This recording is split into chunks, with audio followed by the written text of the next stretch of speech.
banal na templo, ang Diyos ay awitan. Purihin sa langit ang lakas niyang taglay. Sa ngalan ng Ama at ng Anak at ng Espiritu Santo, Amen. sumainyo ang Panginoon. At sumaiyo rin. Ipagdiwang po natin kaysa ng buong simbahan ng kapistahan ng pagliliwanag sa bagong anyo ng Panginoon.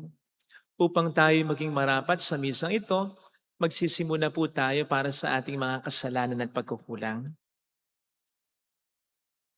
Tayo pong lahat, inaamin ko sa makapangyarihang Diyos At sa inyo mga kapatid, na lubha akong nagkasala sa isip, sa salita at sa gawa, at at sa aking pagkukulang. Kaya sinasamo ko sa mahal na Birheng Maria, sa lahat ng mga anghel at mga banal, at sa inyo mga kapatid, na ako'y panalangin sa Panginoong ating Diyos. Kaawaan tayo na mapagmahal na Diyos, patawarin sa ating mga sala, at patnubayan hanggang sa buhay na walang hanggan. Amen.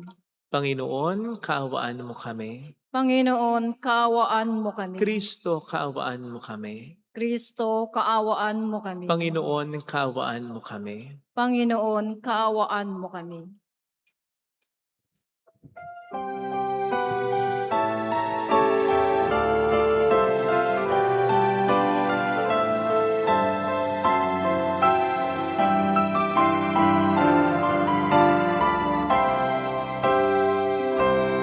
Luwalhati sa Diyos sa kaitaasan, kaloob sa lupa ay kapayapaan. Pinupuri ka, ipinagdarangal, sinasamba ka namin sa dakila mong kaluwalhatian. Panginoon naming Diyos, Hari ng langit, Amang makapangyarihan, Panginoong Jesucristo, bugtong na anak ng Diyos, Kordero ng Ama. Ikaw na nag-aalis ng mga kasalanan ng sanlibutan. Tanggapin mo ang aming kahilingan, ikaw na nanunulog sa kanan ng Ama.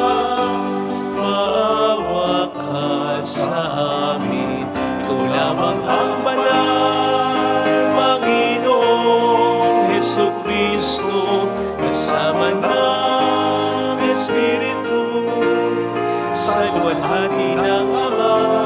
Amen, amen, amen.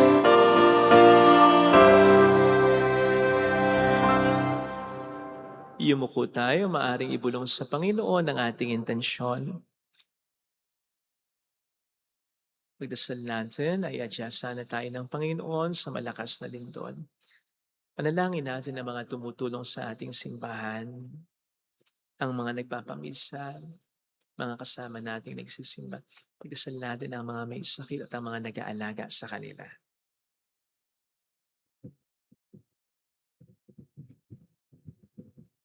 Manalangin tayo. Ama naming makapangyarihan sa pagliliwanag sa bagong anyo ng iyong anak, ang pananda ng aming sinasampalatayanan na iyong binigyang patunay sa pagsaksi ng aming mga ninuno at inihayag mong kami lubos na kinukupkop bilang mga anak.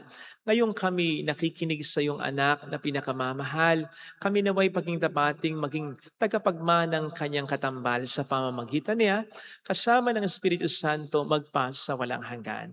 Amen.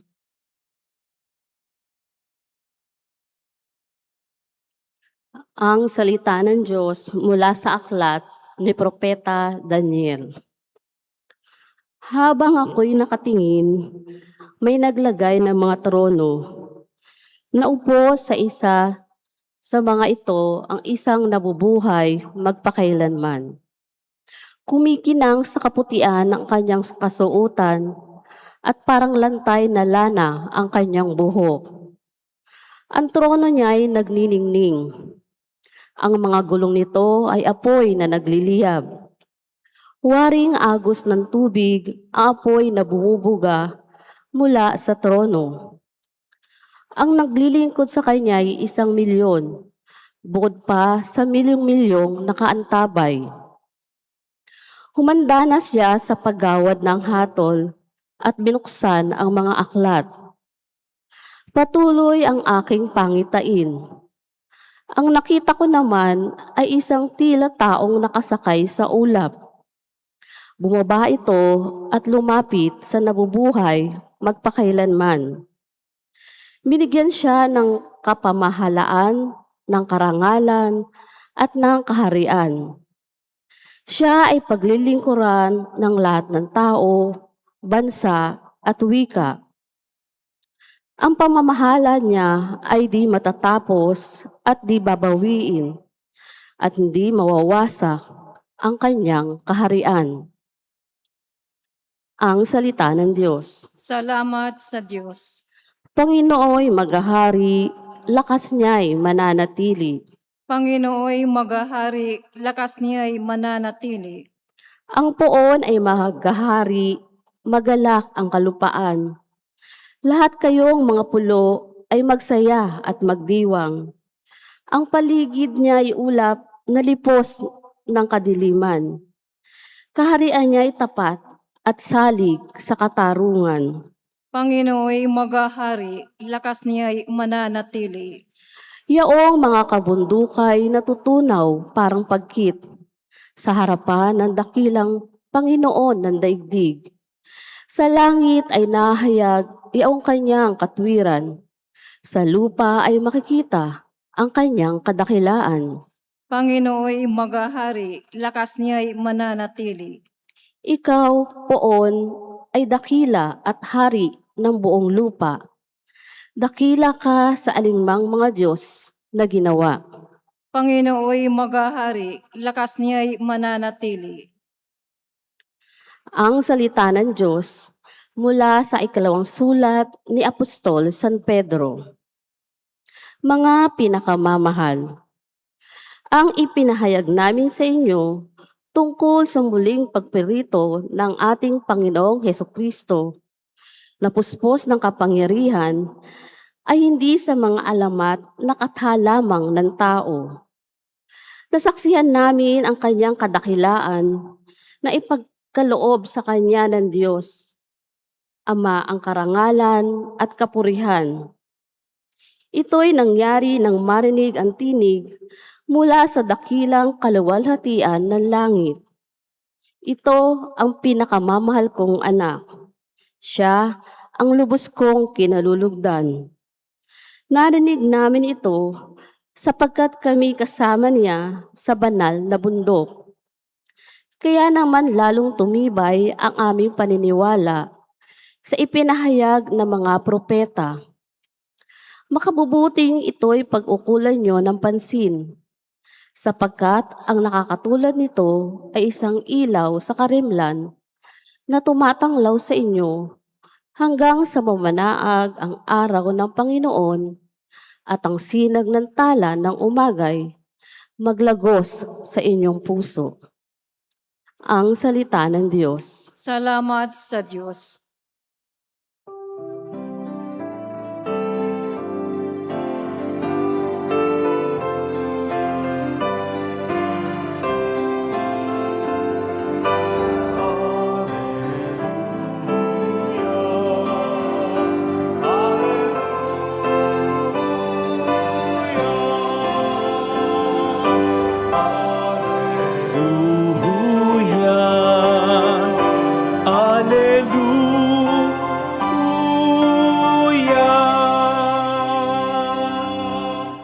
Sumainyo ang Panginoon. At sumaiyo rin. Ang mabuting balita po ng Panginoon ayon kay San Mateo. Papuri sa iyo, Panginoon. Noong panahong yon, isinama ni Jesus si Pedro at ang magkapatid na Santiago at Juan at sila'y umakyat sa isang mataas na bundok. Samantalang sila'y naroon, nakita nilang nagbagong anyo si Jesus. Nagliwanag na parang araw ang kanyang mukha at puting parang busilak ang kanyang damit. Nakita na lamang at sukat ng tatlong alagad, sina Moises at Elias, na nakikipag-usap kay Jesus. Kaya't sinabi ni Pedro kay Jesus, Panginoon, mabuti pa'y dumito na tayo. Kung ibig ninyo, gagawa ako ng 3 kubol. Isa sa inyo, isa kay Moises, at isa kay Elias. Nagsasalita pa siya nang liliman sila ng isang maningning na ulap. At mula rito'y may tinig na nagsabi, Ito ang minamahal kong anak na lubos kong kinalulugdan. Pakinggan niyo siya. Ang mga alagad ay natakot ng gayon na lamang nang marinig nila ang tinig at sila'y napasubasob. Ngunit nilapitan sila ni Jesus at hinipo. Tumindig kayo, sabi niya, huwag kayong matakot. At nang tumingin sila ay wala na silang nakita kundi si Jesus. At habang bumababa sila sa bundok, iniutos ni Jesus sa kanila, huwag ninyong sasabihin kanino man ang pangitain hanggat hindi muling nabubuhay ang anak ng tao. Mga kapatid, ang mabuting balita ng Panginoon. Pinupuri ka namin, Panginoong Hesu Kristo. Welcome sa Our Lady of Lazaret Quasay Parish, kung saan ayos lang pong umiyak at samahan tayo ng mahal na ina sa pag-iyak at sa pagdarasal upang maging maayos ang lahat. Alam na po natin siguro pare-pareho ang konteksto ng ating narinig na ebanghelyo tungkol sa pagbabagong anyo ng ating Panginoong Jesucristo. Malapit na ang kanyang magiging paghihirap at kamatayan sa Kalbaryo nang mangyari ito. Kaya nga pong isang pinaka-purpose nito ay upang palakasin ang loob ni Kristo, lalong-lalo na ang kanyang mga disipulo. Pinakikita po kasi nito ng tagpong ito ng pagbabagong anyo ng Panginoon ang kanyang kakamting kaluwalhatian matapos ang kanyang napipintong kamatayan. So ang pinaka-message nito, para palakasin ang loob nila, ang lahat, gaano man kahirap, gaano man kasakit, gaano man kalungkot, ay hindi magtatapos sa kamatayan dahil may kaluwalhatian pagkatapos nito at buhay na walang hanggan. Unfortunately, kung isipin po natin, ay parang hindi ito nag-sink in o hindi talaga pinag-sink in ng mga disipulo sa kanilang isipan. Dahil kung ifa-fast forward po natin, alam natin iiwan nila ang Panginoon. Alam natin itatatwa nila ang Panginoon. Alam natin na pababayaan nila ang Panginoon. Kaya masasabi natin na napako talaga ang kanilang kaisipan hinggil sa kaluwalhatiang tatamuhin ng Panginoon maging nila sa makalupang kaluwalhatian. Yung pagkakaroon nila ng kapangyarihan dito sa lupa, pagkakatatag ng kaharian dito sa lupa, yung kahariang makalupa, kaharian ng tao, at yung pagtatagumpay nila sa kanilang mga kaaway. Doon ipinako ng mga disipulo ang kanilang pag-unawa sa kaluwalhatian at tagumpay na kakamtin nila at ni Kristo. Hindi sa buhay sa kabila, kundi sa buhay na ito. At pwede po tayong mabiktima niya na ang isipin natin tinutukoy ni Kristo nang sabihin niya sa atin na ang gusto niyang buhay para sa atin ay buhay na ganap at kasiyasiya, ay yung kaaliwan lamang ng buhay dito sa lupa. Yung promise po na yan ay hindi naman dito sa lupa, kundi sa kabila. Hindi naman sinasabi na ayaw ng Panginoon na maging maginhawa ang buhay natin dito sa lupa. Pero kasama sa buhay natin, sa pagsunod natin sa Kanya, sa pagpapakabuting tao natin talaga, ay ang pagpapasa ng krus. Lalo pat ang pagsunod sa ating Panginoon ay pagsalungat sa kagustuhan ng mundo na ating ginagalawan. Kaya natural na maghirap eh. Huwag sana tayong matulad sa mga alagad na sa specific moments ng buhay nila, doon ang kanilang pansin, doon ang kanilang paniniwala na yung future glory ay dito sa lupa, hindi sa kabila. Kasi kapag tayo'y nabiktima niyan, we'll seek glory in this world. In wealth, in fame, in money, in health, in popularity. So much so na kapag nakuha na natin tulad ni Pedro, aayawan na nating iwan. Dito na lang po tayo. Ito na lang, ang gusto ko to. Dito na lang, ito na yung magiging sentro ng buhay ko. And so much so also na kapag nawala sa atin or hindi natin nakamtan o nabis sa ating buhay, hindi man lang ako naging mayaman. Hindi ko man lang naranasan ito. Hindi man lang nasolve ang problema ko. Magagalit na tayo sa Diyos. Magtatampo na tayo sa Diyos. All because yung glory na iniisip at pinaniniwalaan natin ay dito lamang sa mundong ito. Delikado. Kaya nga po, nilid agad ni Kristo ang kanyang mga disipulo, lalo na si Pedro, pababa ng bundok eh. Kasi naa-addict na siya sa kaluwalhati ang kanyang naranasan, which is patikim lang. And the same is true with the glory that we experience here on earth. Yung mga tagumpay, yung mga kaligayahan na naranasan natin dito sa lupa sa mabuting paraan, ha? Patikim lang po yan ng glory o kadakilaan, kaginhawaan sa kalangitan. So hindi tayo dapat mag-focus dito, hindi natin dapat mahalin ang mga kadakilaan na naranasan natin dito na hindi na natin maisip. Patikim lamang ito ng glory sa kalangitan na hindi dapat dito sa lupang aking maging atensyon, ang aking maging goal, kundi ang kalangitan. In the same way na hindi man natin maranasan yung mga tagumpay o kaginhawahan dito sa langit, again, huwag tayong magalit, huwag tayong magtampo sa Diyos. Sapagkat pag naranasan natin ang glory at tagumpay sa kalangitan, sasabihin natin sulit, sulit ang pinagtiis natin. Sulit na kahit hindi natin naranasan anumang glory o kaligayahan o kaginhawahan sa lupa dahil ito ay ibibigay naman sa atin ng Diyos ng lubusan sa kalangitan. Because our greatest glory is in heaven, not here on earth. Kaya mabuhay po sana tayo sa katotohanan ngayon na ang lahat ay pansamantala lamang, lahat ay konti lamang, maliit lamang kung ikukumpara sa naghihintay sa ating tagumpay at kaluwalhatian sa kalangitan upang wala man sa atin yung mga ina-enjoy nating kaginhawahan o hindi man natin maranasan yung mga hinahangad nating kaginhawahan ay maging okay lang sa atin sapagkat naniniwala tayo ng tunay na kadakilaan at kaginhawahan, kaluwalhatian ay nasa kalangitan sa piling ng poong may kapal.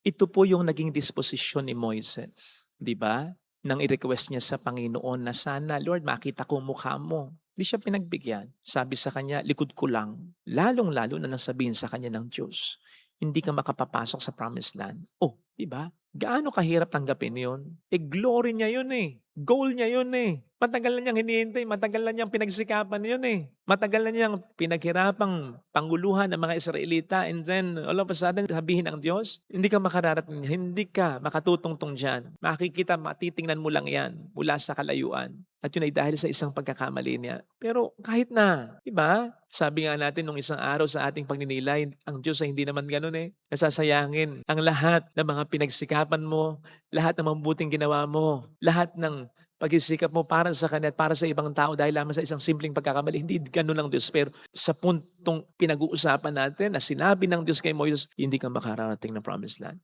Oh, di parang naging ganun. Parang ang hirap tanggapin nun. Siyempre nalungkot siya, lalo pat nang magmakaawa siya sa Diyos ay hindi pa rin siya pinagbigyan sa hiling niya. Pero siya nawala ng pag-asa. Dahil sa dikta ng pananampalataya niya, itong glory para sa akin sa buhay na ito, wala ito kung ikukumpara sa glory na ibibigay sa akin ng Diyos ko. Yung patunay nito na hindi siya nagtampo, hindi siya nagalit sa Diyos, inihanda pa rin niyang mabuti si Joshua na papalit sa kanya.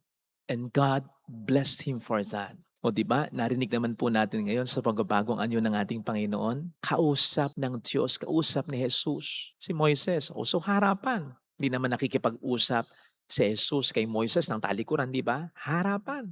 So nakita niyang harapan talaga ang Diyos. Ito yung gusto niya, di ba? Ito yung pinagkait sa kanya nung siya nasa lupa, di ba? At hindi man siya nakarating ng lupang pangako. Nasa hamak na mas magandang lupang pangako siya ang pinangako sa kanya, ang kalangitan, sapagkat ang Diyos ay kasama na niya ng lubusan. You see? At yan ang mangyayari kapag tulad ni Moises, hindi napako ang ating atensyon, ang ating pagmamahal, ang ating pagmamahalaga sa mga glory na maranasan natin dito sa lupa. Again, so much so na kahit mawala sa atin yung mga glory na yan o kahit hindi sa atin maibigay sa lupa, okay lang. Sapagkat ang mahalaga para sa atin ay yung glory na ibibigay ng ating poong may kapal. Yung glory na siya makasama natin ng lubusan. Basta siya lagi ang focus natin. Siya lagi ang kaluwalhatian ng kadakilan at kaligayahan natin. Ibibigay sa atin ng Panginoon yan sa paraan na higit pa sa ating inaasahan. But again, pwedeng maiparanas sa atin ng Panginoon kahit dito pa lamang sa lupa, yung patikim niyan. At tulad ng nangyari kay Jesus sa Ebanghelyong ating napakinggan, na sa version ni St. Luke ay sinasabing nagdasal muna ang Panginoon bago siya nagbagong anyo. Alam naman natin kapag nagdadasal ang ating Panginoong Jesucristo, siguradong ang hinihiling niya sa Panginoon, Diyos, sa Ama, hindi naman para sa sarili niya, hindi naman para sa kaluwalhatian niya, kundi para ang Diyos ay maluwalhati sa buhay niya. So no wonder, doon din nagsisimula ang pagbabagong anyo niya. But again, kahit dito pa lamang sa lupa, pwede na po nating maranasan yung patikim ng kaluwalhatiang yan sa kalangitan. Kung ang Panginoong Hesus ay ating tutularan, na kahit nandito siya sa lupa, hindi niya hinanap ang kaluwalhatian sa kayamanan, sa kasikatan, sa makalupang kapangyarihan. Nandun lagi ang kaluwalhatian niya sa pagsunod sa kalooban ng Ama, sa paglilingkod sa kapwa niya, hindi sa pagiging una, kundi sa pagiging huli, hindi sa pagiging mataas, kundi sa pagiging mapagkumbaba, hindi para paglingkuran, kundi para maglingkod lalong-lalo na sa mga nangailangan. Doon natin hanapin ang kaluwalhatian at mararamdaman natin ang kaluwalhatian sa Diyos lamang nagmumula. If while we live here on earth, our heart will always belong to heaven. Sa Diyos lang. Isa pa, kung katulad din ni Jesus sa version ni St. Luke bago ang kanyang transfiguration na nangyari sa Ebanghelyo ngayon, sinasabing nagdasal ang ating Panginoon. Pwede naman talaga siyang magbago ang anyo kahit di siya nagdarasal. Pero napakaganda ng sinasabi sa atin ng version ni St. Luke na pwede nating maranasan ang mga transfiguration moments in our lives kapag mayroon tayong taimtim na relasyon at pakikipag-ugnayan sa poong may kapal. At ito po ay kahit na sa kabila ng mga problema na ating pinagdaraanan na kailangan nating maranasan. Yung magbagong anyo tayo sa paraan na lumakas ang loob natin, mas maging matapang tayo, mas maging mapagtiwala tayo sa Diyos, mas maging mapagkumbaba tayo, mas lumakas ang ating pag-asa again sa kabila ng mga problema. Yun ay po pwede nating maranasan kung taimtim talaga tayo at lagi tayong nakikipag-ugnayan, nagdarasal sa ating Panginoon. Ito sana mga kapatid ang ating ipagdasal na biyaya sa ating banal na pagdiriwang upang kahit dito pa lamang sa lupa, ang kaluwalhatian ng kalangitan ay atin na pong maranasan. Amen. Lagay natin ang ating kanang kamay sa tapat ng ating puso.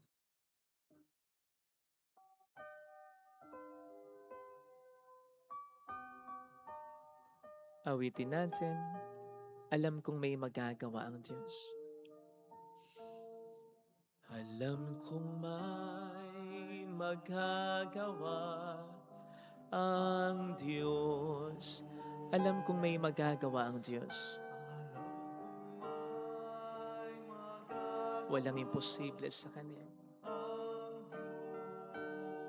Kung ako'y magtatapat, sa Kaniya'y maglilingkod, alam kong may magagawa ang Diyos.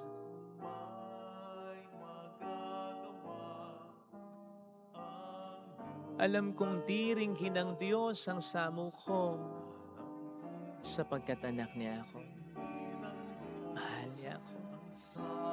Alam kong di ringgin ng Diyos ang samo ko.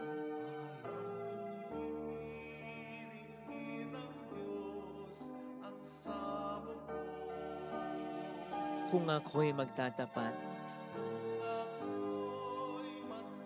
sa Kaniya'y maglilingkod, alam kong di ringgin ng Diyos ang samo ko.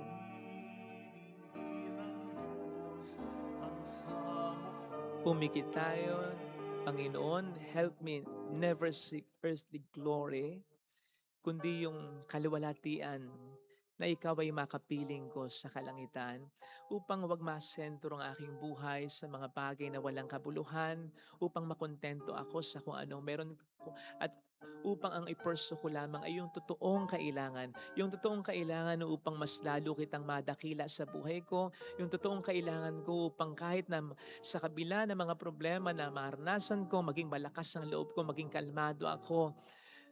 Tulungan mo ako, Panginoon, na hanapin ang kaluwalhatiang iyon. Hallelujah! Purihin ang Diyos. Hallelujah! Pasalamatan siya. Siya ay muling babalik sa atin. Hindi kanya iiwan, hindi kanya pababayaan. Paniwalaan mo yan. Hallelujah! Purihin ang Diyos. Hallelujah! Sa takdang panahon, babalik ang Panginoon upang tayo ay kunin. Tapat siya sa kaniyang mga pangako sa atin. Sabihin mo sa sarili mo, mayroong magandang mangyayari sa iyo. Gusto kang lukuban ng kapangyarihan ng kaluwalhatian ng Diyos. Gusto niyang palakasin ang loob mo. Gusto niyang iparamdam sa iyong mahal ka niya. Na ang buhay mo ay nasa mga palad niya. na walang mangyayari sa iyo nang hindi naaayon sa kalooban niya.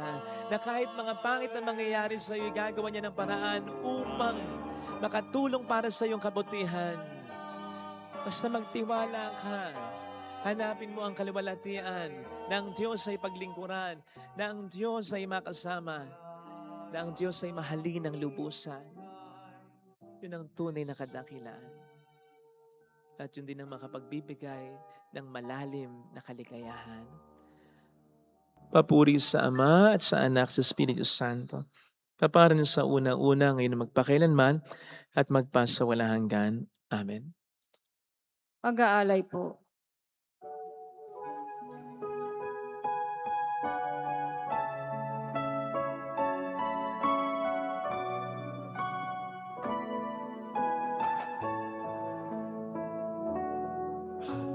Namin sa iyo, Ama, ang tinapay at alak na ito,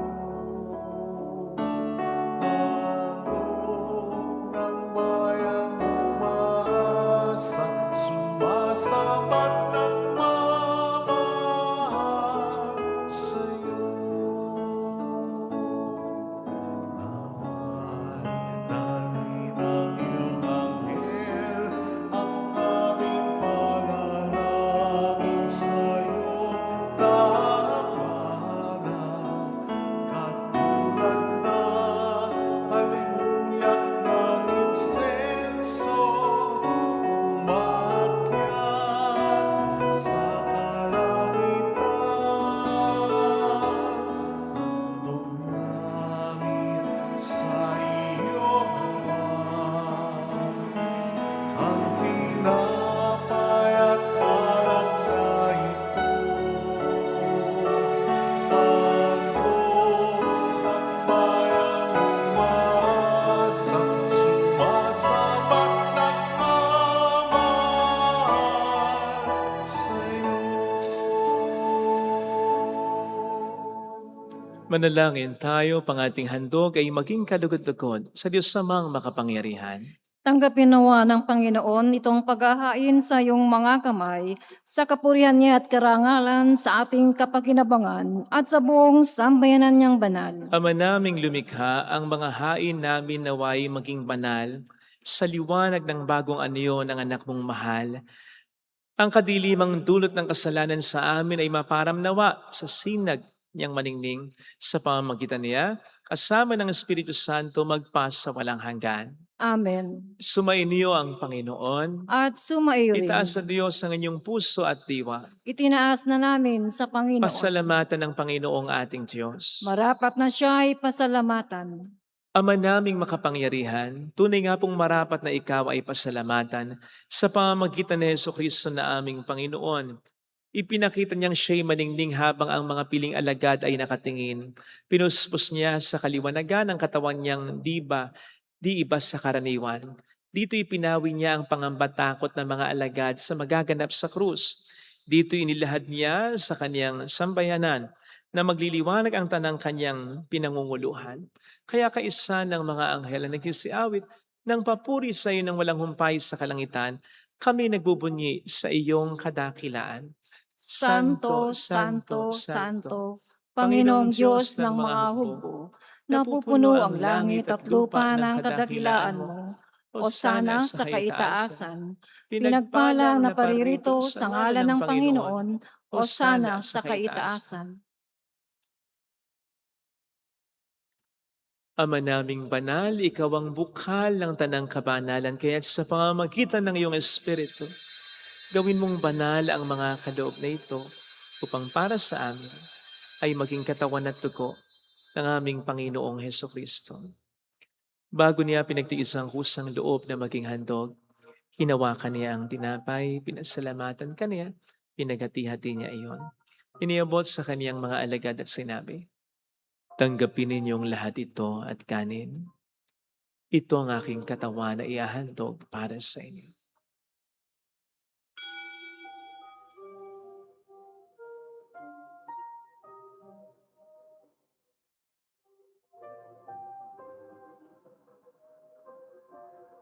Gayun din naman ang matapos ang hapunan, hinawakan niya ang kalis, muli kaniyang pinasalamatan. Iniabot niya ang kalis sa kaniyang mga alagad at sinabi, "Tanggapin ninyong lahat ito at inumin. Ito ang kalis ng aking dugo ng bago't walang hanggang tipan. Ang aking dugo na ibubuhos para sa inyo at para sa lahat sa ikapagpatawad ng mga kasalanan. Gawin niyo ito sa pagkalala sa akin."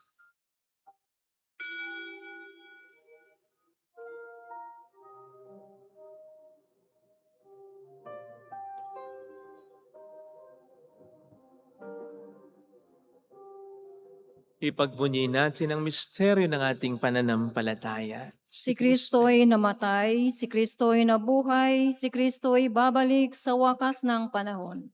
Ama, ginagawa namin ngayon ang pag-alaala sa pagkamatay at muling pagkabuhay ng iyong anak. Kaya inialay namin sa iyo ang tinapay ng buhay at ang kalis ng kaligtasan. Kami nagpapasalamat dahil kami iyong minarapat na tumayo sa harap mo para maglingkod sa iyo. Sinasamo namin kami na magsasalo sa katawan at dugo ni Kristo ay mabuklod sa pagkakaisa sa pamamagitan ng Espiritu Santo. Ama, lingapin mo ang iyong simbahang laganap sa buong daigdig. Puspusin mo kami sa pag-ibig. Kaisa ni Leon na aming Papa, ni Dennis na aming Obispo at ang Tanang Kaparian. Alalahanin mo ang mga kapatid naming nahimlay nang may pag-asang sila'y muling mabubuhay, lalo na po ang aming mga ipagdarasal. Saglit nating ipagdasal ang ating mga kakilalang yumaon. Kawaan mo sila at patuloyin sa iyong kaliwanagan. Kawaan mo at paging tapatin kaming lahat na makasalo sa iyong buhay na walang wakas. Kaysa ang mahal na Birhen ng Lasalet, ang ina ng Diyos, Isanuse ang kabiyak ng kanyang puso, lahat ng mga banal na namuhay dito sa daigdig ng kalugod-lugod sa iyo, may pagdiwang nawa namin na pag-upuri sa ikararangal mo sa pamamagitan ng iyong anak na aming Panginoong Kristo. Sa pamagitan ni Kristo, kasama niya at sa Kanya, ang lahat ng parangal papuri ay sa iyo, Diyos amang makapangyarihan, kasamang Espiritu Santo, magpasawalang hanggan.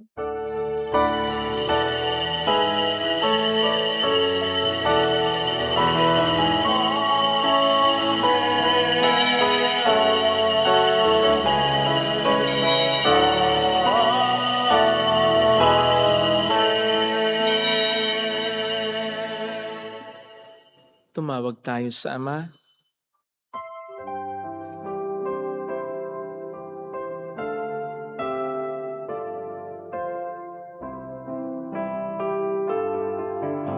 Ama namin, sumasalangit ka, sambahin ang ngalan mo, mapasa amin ang kaharian mo, sundin ang loob mo dito sa lupa para nang sa langit. Bigyan mo kami ngayon ng aming kakanin sa araw-araw at patawarin mo kami sa aming mga sala para ng pagpapatawad namin sa nagkakasala sa amin, at huwag mo kami ipahintulot sa tukso at ihadya mo kami sa lahat ng masama. Niling namin kami adya sa lahat ng masama pagkalooban ng kapayapaan na araw-araw, iligtas sa kasalanan, samantalang aming pinaghahandaan ang dakilang araw ng pagkapahayag ng tagapagligtas namin si Heso Kristo. Sapagkat iyo ang kaharian, ang kapangyarihan at ang kapurihan magpakailanman. Amen. Panginoong Heso Kristo, sinabi mo noon, sinasabi mo rin sa amin ngayon, kapayapaan ang iniiwan ko sa inyo, ang aking kapayapaan ang ibinibigay ko. Tunghayin mong aming pananampalataya, wag ang aming pagkakasala. Pagkalooban mo kami ng kapayapaan at pagkakaisa ayon sa iyong kalooban, kasama ang Espiritu Santo magpasa walang hanggan. Amen. Ang kapayapaan ng Panginoon ay sumainyo nawang lahat. At sumaiyo rin. Magbigayan tayo ng kapayapaan sa isa't isa. Kapayapaan. Peace be with you. Kordero ng Diyos na nag-aalis ng mga kasalanan ng sanlibutan, maawa ka sa amin. Kordero ng Diyos na nag-aalis ng mga kasalanan ng sanlibutan, maawa ka sa amin. Kordero ng Diyos na nag-aalis ng mga kasalanan ng sanlibutan, ipagkaloob mo sa amin ang kapayapaan. Narito sa harap natin ng Panginoon ang ating buhay at kaligtasan. Mapalad tayong inaanayahan. Panginoon, hindi ako karapat-dapat na magpatuloy sa iyo. Ngunit sa isang salita mo lamang ay gagaling na ako.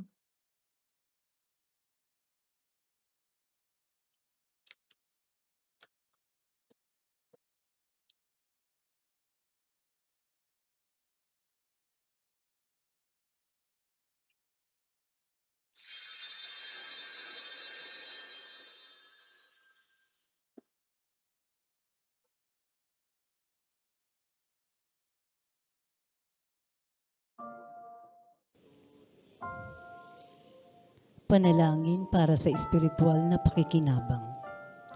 Panginoong Hesus, ako ay naniniwala na ikaw ay nasa kabanal-banalang sakramento.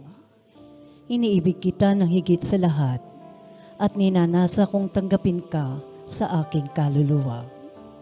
Sapagkat sa mga sandaling ito, hindi kita matatanggap sa sakramento. Tumuloy ka sa espiritu sa aking puso. Niyayakap kita na para bang naririto ka na. Inaalay ko ng buong buo ang aking sarili sa iyo. Huwag mong hayaang mawalay ako sa iyo. Amen. Puso namin ay panalangin na puno'y magbago.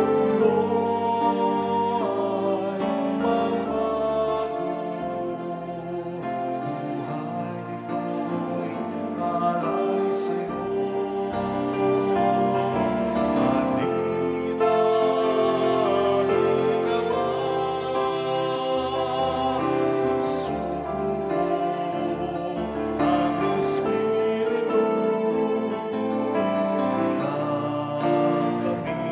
Halina't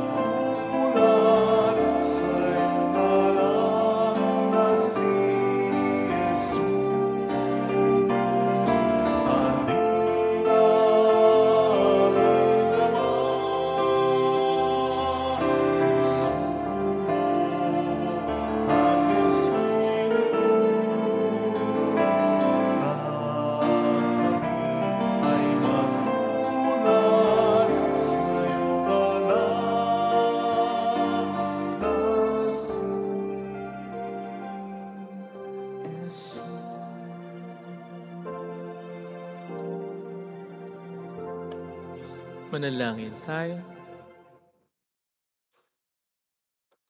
Ama naming mapagmahal, ang tinanggap naming banal na pakikinabang ay siya nawang magpabago sa amin sa ikapagiging kalarawan ng niloob mong magpamalas ng pagliliwanag sa bagong anyo bilang aming tagapamagitan, kasama ng Espiritu Santo magpasa walang hanggan. Amen. Holy God, Holy Mighty One, Holy Immortal One. Have mercy on us and on the whole world. Holy God, Holy Mighty One, Holy Immortal One. Have mercy on us and on the whole world. Holy God, Holy Mighty One, Holy Immortal One. Have mercy on us and on the whole world. Jesus, King of Mercy, We trust in you.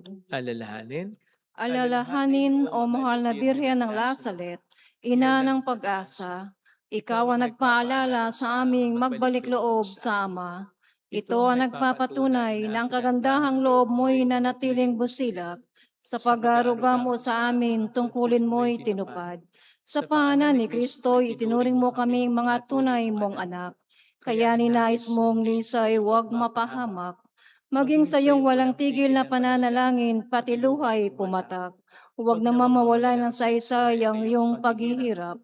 Hiling nawa namin sa iyo, o aming inang liyag, na matapos ang pakikibaka namin sa mundong ito at sa pananatili naming tapat kay Kristo, sa kapurihan mo'y makibahagi kaming ganap, upang kung nasan ka ngayon ay maparoon din kaming lahat. At ang kaganapan ng kaluwalhatian ng Diyos Ama ay tuluyang matupad siya nawa. Mahalabiran ng lasalet ay kapag kasundo ng mga makasalanan.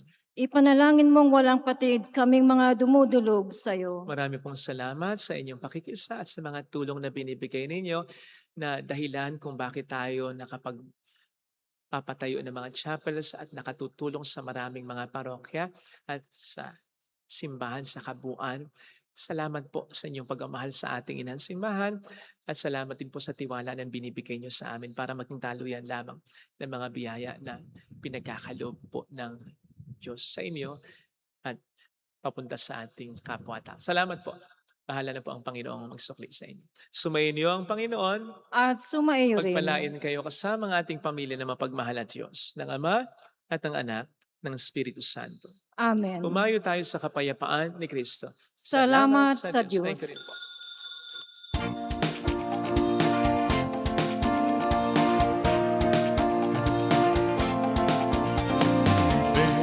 Mary, Mother of the Lord,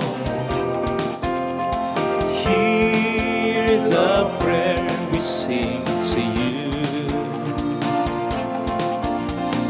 Let your tears sip in our minds and hearts as once they fell at last ahead.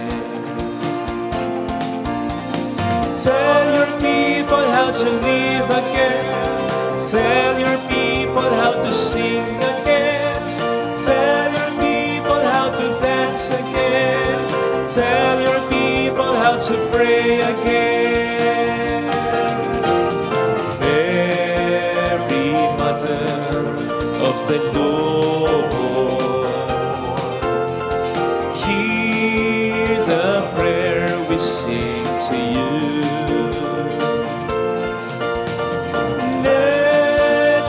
Tears sip in our minds and hearts as once they fell at last.